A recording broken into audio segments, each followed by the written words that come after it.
So we are joined from the shores of Lake Erie in Cleveland, Ohio, by my friend Randa Jackson, owner of Cleveland Cotton Candy Machines. We thank you so much for taking some time for us today. I've got a room full here with me at Velma Jackson High School. This is our entrepreneurship class, and we're recording this for all of our friends in Madison County schools, Madison Central High School, Ridgeland High School, Germantown High School, the Academic Options Center, and our YouTube channel. So thank you for fitting us in your schedule today. Oh, absolutely. Thank you for having me. Now, obviously, we want to talk about the super cool business you and your husband have gotten into with the cotton candy vending machines and the parties and the whole deal of making cotton candy a social event. But just give us a little background because you are from the Cincinnati, the Cleveland area. I almost gave put you on the other side of the state. You're from the Cleveland area. You have college degrees. You went to college like a lot of people do. Went to Yeah. Hiram College and then Cleveland State University. So just take us through your college journey, what you got your degrees in, and how you kind of started gearing toward entrepreneurship. Yeah. So I started at Hiram. Graduated with a management degree, and a minor in communications, and I wanted to initially go into hospitality management. So I took a couple internships, one at the Hilton, actually it was a Marriott, one at the Marriott, and then I worked for the Hyatt Regency Cleveland for about 4 years. Um, Initially part-time at in the coffee bar and doing room service, and then I transitioned to on-call banquets after a while. But I learned more about the industry, and I realized that when you work in hospitality, like you got to be ready to move. Like if once you go into their management programs, they will send you all over the country to satisfy a management role that they need to fill. And I wasn't ready or willing to have that sort of a flexible life. I wanted to stay local. So I ended up applying for a management training program with Ryder Truck Rentals. And I quickly found out that also was not my forte. Um, and so I ended up at a job fair, uh, and I met representatives from the Girl Scouts of Northeast Ohio. Ooh. And yes, and I started a position as a membership development specialist, and I did that for about a year. And I loved that job. But in the nonprofit industry, they don't really pay very well. So it was difficult to sustain myself. And I started doing a project with an organization called Third Federal Savings and Loan. They have a foundation. And we collaborated on a project called the PK16 project, which was a local initiative that wanted to streamline any sort of programs for kids K through graduating high school. And they would encourage organizations who were providing different services to collaborate on the different programs that they were offering so that we could reach a larger group of people. So it was a very rewarding position, but again, it didn't pay well. And I really enjoyed working with those individuals at Third Federal Savings and Loan. So I applied for a job there, and ever since then, I've been in banking, man, since 2012. So now I'm a regulatory data analyst at the Federal Reserve Bank, and we own our business. So um, the business sort of fell into our lap because about 2 years ago, my fiance had some medical issues. So he was working for Frito-Lay and he got these fractures. He has an autoimmune disease called sarcoidosis, and Mm. sarcoidosis causes small tumors in your body.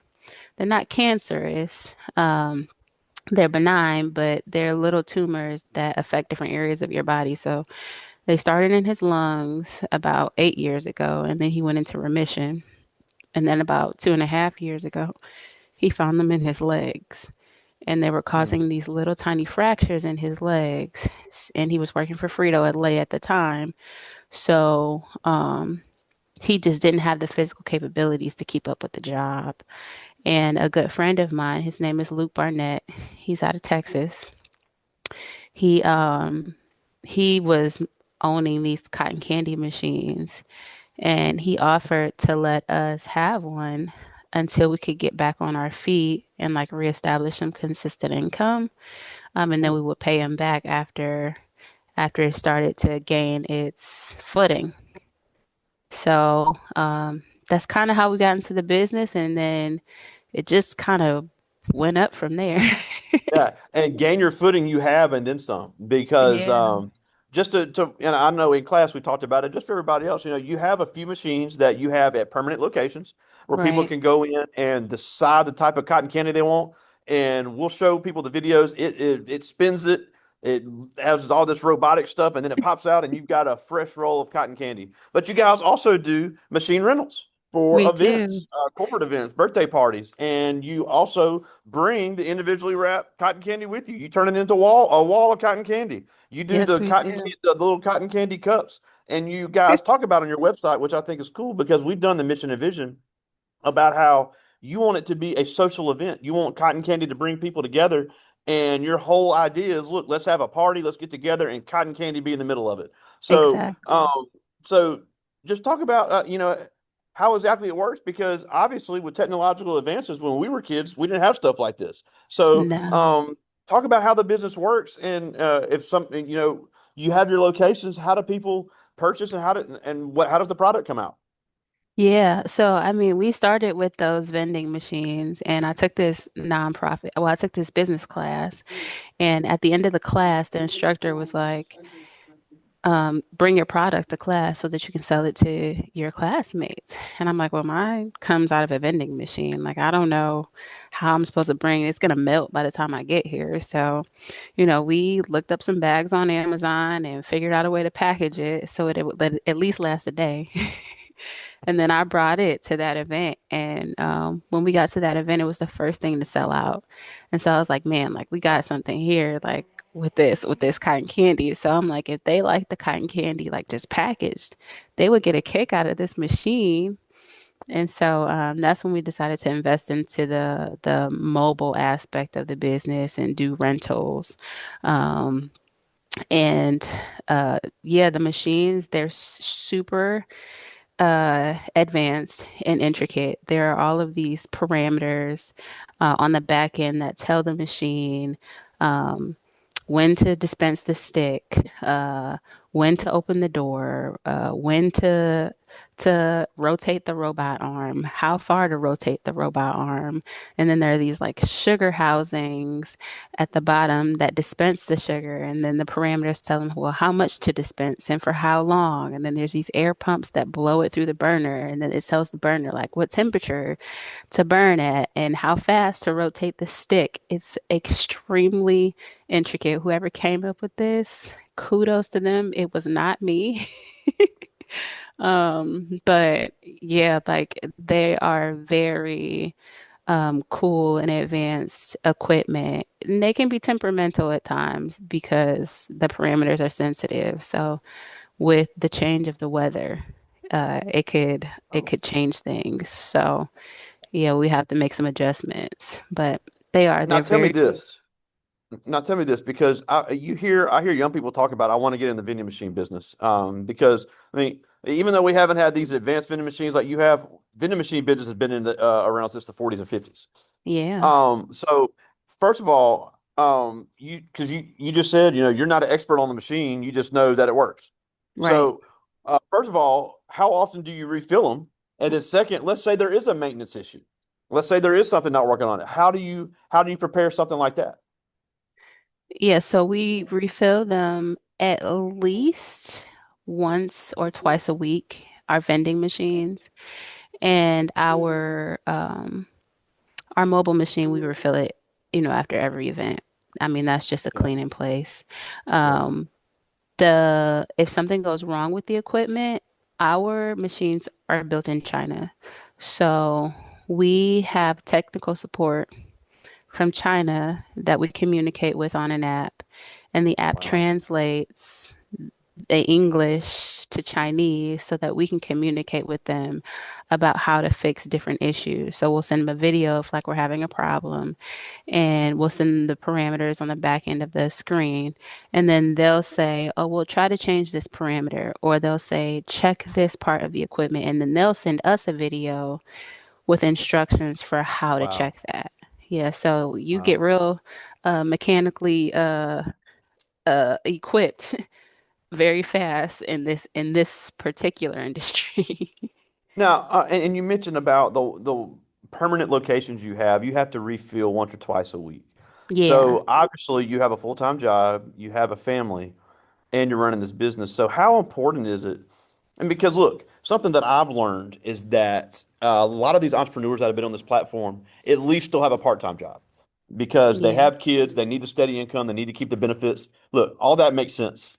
Hmm. And especially, if they're in a industry that may be volatile or unstable, but people like having that security, which I understand. But at the same time, you've got to be great at time management. Because when you have small children, you have a family, you have a full-time job, you got your own personal health. How do you manage the time to get back and refill that machine that is basically your business lifeline? Well, that's the benefit of a partnership. You know, my fiance managed most of the operations of the business. So the Okay. maintenance of the equipment, any mechanical issues, oftentimes he'll do events if I have to work. Like if we get a booking during the week and we'll hire one of our relatives, my nephew or a little cousin to work with him. Sometimes Okay. our oldest daughter will work with him. Um, and then I handle a lot of the administrative piece. So Okay. making sure we get bookings, handling orders with customers, sending out invoices. So it's absolutely a team effort. That's awesome. Me trying to do it by myself, there's no way. Yeah, And we're and even talking about now, like we're getting to the point where we need to hire somebody at that's least awesome. part-time. So Well, yeah, that's a great problem to have. And and the cool thing is, like I said, we were looking at some of your videos. And the marketing piece really shows it that that is an experience. Even me being in my 40s, I could only imagine if I was 5 and 6 years old, seeing that stuff spun around, it would just be mesmerizing. So obviously, you have the ones for events where you show up with it already made, and obviously it's different. It's different demographics of customers. But right, do the thing I see about so many young entrepreneurs is they're not charging enough. But if you can make something an experience and say, look, you're getting a super high quality product, and look, you get to watch it be made with all the lights and pretty colors. I think that gives you a little bit leverage to charge maybe a little bit more because you can get cotton candy anywhere, but you can't get right. the experience that we offer anywhere. Exactly. Exactly. Yeah, we definitely have to learn how to make that a value proposition. And we still get some pushback from customers where they're like, you want me to pay $8 for a cotton candy? Or, you want me to pay $10 to use that machine? And yeah, we have to framework it that way. Like, not only are you getting the product, it's freshly made. It's the sugar that we get is imported from China. You're also getting this experience, and it's something that people remember. And we often hear young kids like, "Oh my gosh, this is so satisfying." That's the Now, word. now, obviously the business is taking off, and you even said you're probably going to have to hire somebody at least part time. But are you looking at diversifying any of your products? Because that's always an interesting thing. Because here in Mississippi and Louisiana, Raising Cane's is the big thing, and they have been so adamant they only sell chicken tenders. They don't sell anything else. If you looked at some of the other places over the years, they may have started out with just one thing and then they added something. So that's always an interesting game to play. So are you guys looking at adding anything else to your products, or are you just sticking with the cotton candy? Um, so we originally started with cold pressed juice and lemonades. Oh, Um, my fiance, he is phenomenal at juicing. That's something that he used to do in one of his previous roles. And he would make custom juices for like different health ailments, things that Wow. he curated to help him with his own condition. And so, if we were to diversify, we are considering going back to investing in those juices. But as far as any other sorts of candy or any other sorts of foods, the food industry is tough. There are so many regulations behind foods. There are so many food standards that you have to adhere to, even with vending machines. Your Yeah. vending machines in the state of Ohio have to be what's called NAMA certified in order for you to utilize them. And if they're not, then that vending machine that you just purchased is worthless because you can't house it anywhere.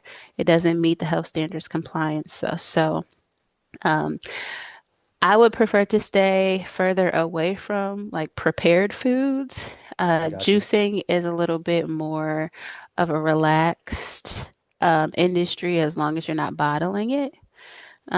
So that we're thinking of that Now, along before I get the to new their way. questions, one thing I did want to ask as well is, how do you determine a location?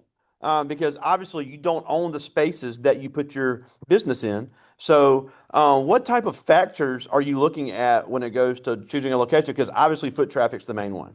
Main one, Are you looking at hours that they are open? Are you looking at the rent that it would be to be there? So, all because of those I things. think that's kind of overlooked because yeah, like oh yeah, you got a cool product. Well, we can't just put it on the side of the road. So, how do you determine a location to put it? Everything that you just said, definitely the location of the facility, the transient traffic.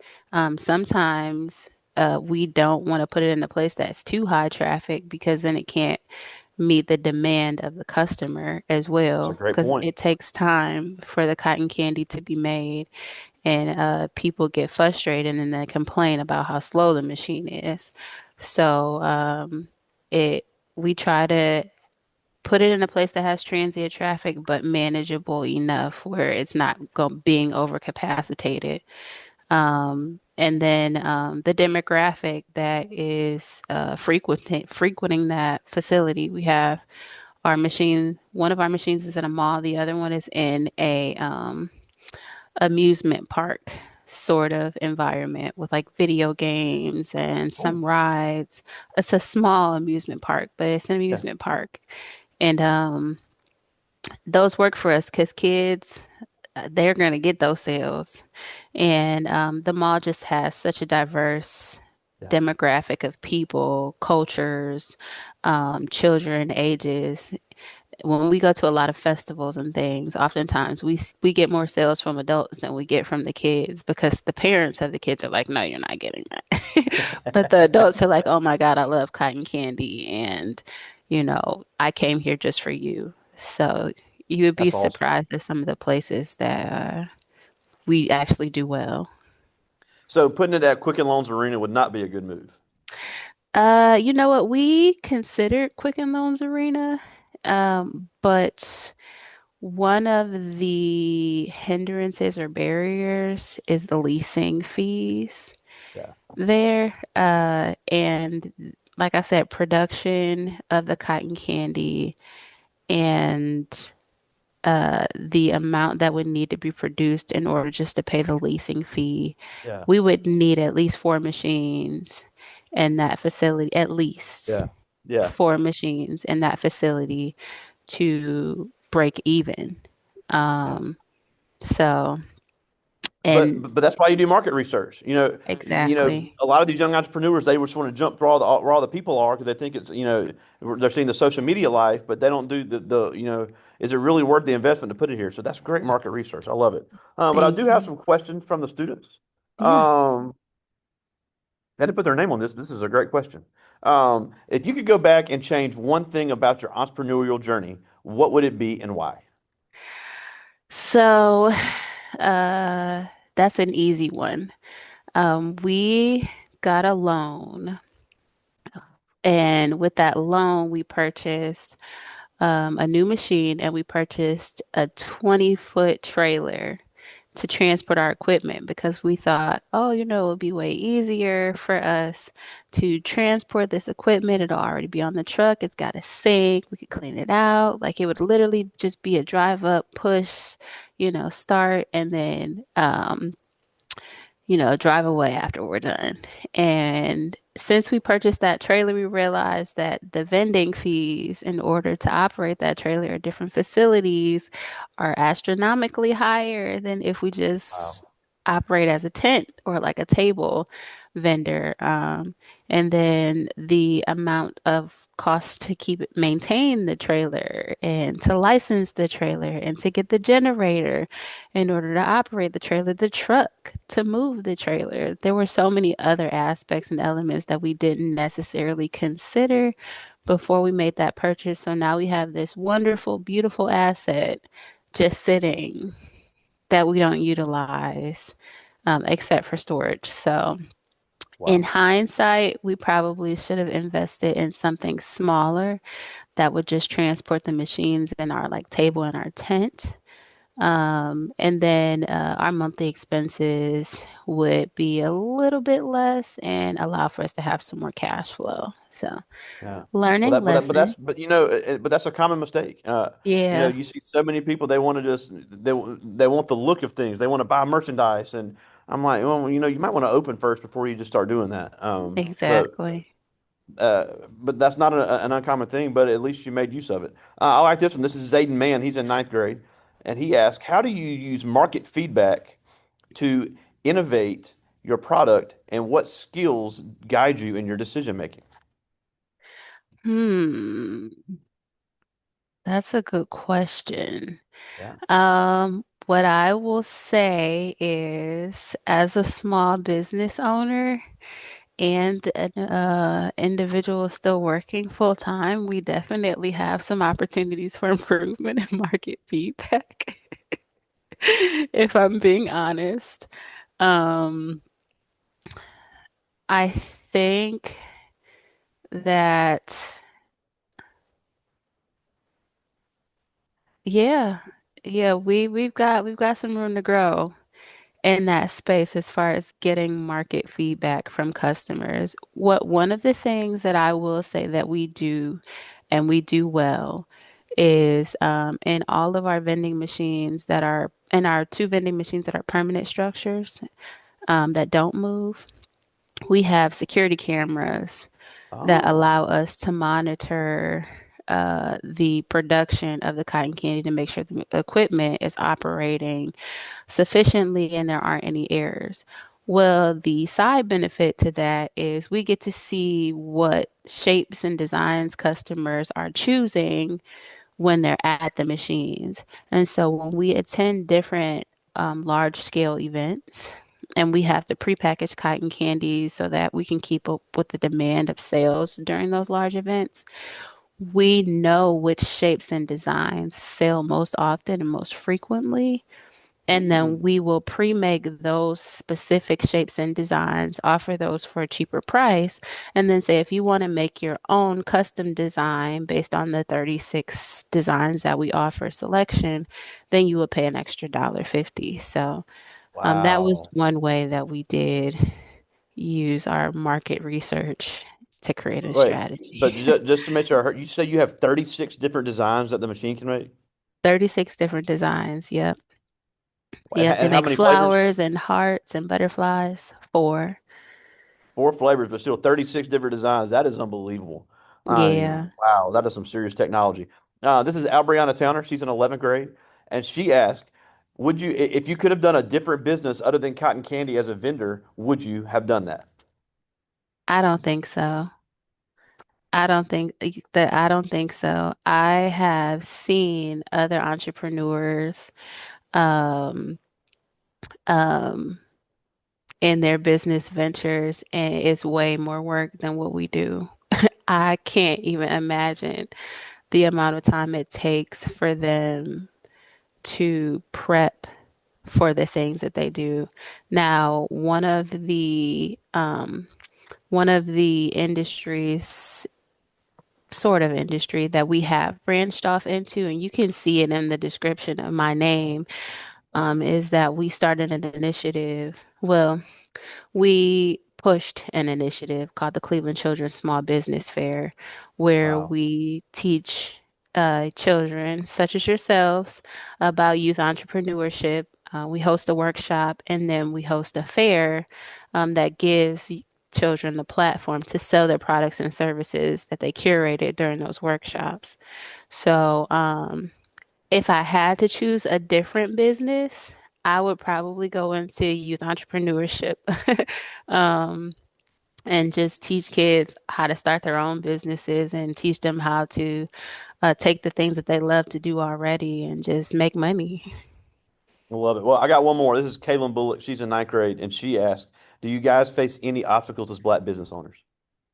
Uh, I think the biggest obstacle that I would say, and it could be an obstacle that I just perceive, but it's definitely one that I keep at the forefront of my mind, is that I always strive to provide a high quality standard of service. Yeah, there you go. And I want to make sure that we're there early. I want to make sure that our machines are working perfect. I want to make sure that our clients are happy. I follow up with them after every event to make sure that they feel satisfied. Because I just think Black businesses in the past have had such a poor representation of the Yeah. quality of service that we provide. I never want for anybody to have the capacity to say something about us like that. So, um, again, I haven't experienced anyone saying anything negative. We get customers of all different races, of all different cultures. We just did a welcome back barbecue at a synagogue for a community of Jewish Oh, members. wow. So, they I cannot say that I've experienced any sort of discrimination. Um, but definitely want to make sure that as a Black business that I represent Black business as well. Yeah, and that's a great point because you talked about having that perceived value and that customer feedback. If you do the little things right that people notice, it is amazing how well they'll speak of you and recommending you to other people. So taking that Absolutely. little initiative to be there on time, to test everything out, it is amazing how great that looks as far as professionalism, no matter who you are. So that's a great point. Yeah. Well, we're almost out of time, and we thank you so much for fitting this in your schedule today. But a couple things before we go. First of all, ClevelandCottonCandyMachines.com, and you guys, you're on TikTok and all that stuff, so people can see what all you're doing. Yes, we are. Yep. Instagram, Facebook, TikTok, YouTube. Check us out. Yeah, and all your links to your socials are on your website, correct? Yes, they are at the very bottom. Awesome. Awesome. Well, we encourage everybody to look at that. But the last thing before we go is, you're perfect proof that you don't have to be a full-time entrepreneur to be a successful entrepreneur. So as these kids are getting ready to matriculate through high school and college, why should they really consider, having a side business to help supplement their full-time income? Having a side business teaches me that you'll never be without a stream of income, regardless of what is going on in the industry, and you have control of that income. If you want to make more money, you go out and you find more sales. If you want to take a step back or have a break, then you put it unavailable on your calendar. It's nice to have the control and to know that, there'll never be an opportunity or there'll never be a point in time where I don't have the means to survive at the very least. There So, you go. Well, love it. And that's so cool. And I think just so cool what you guys are doing. It's really, really fun to watch. And we appreciate you fitting this in your lunch break today. But again, Randa Jackson, all the way from Cleveland, Ohio, founder, owner of Cleveland Cotton Candy Machines. Thank you so much for joining us today. thank you for having me. All right, talk to you soon, buddy. All right, have a good one. You too.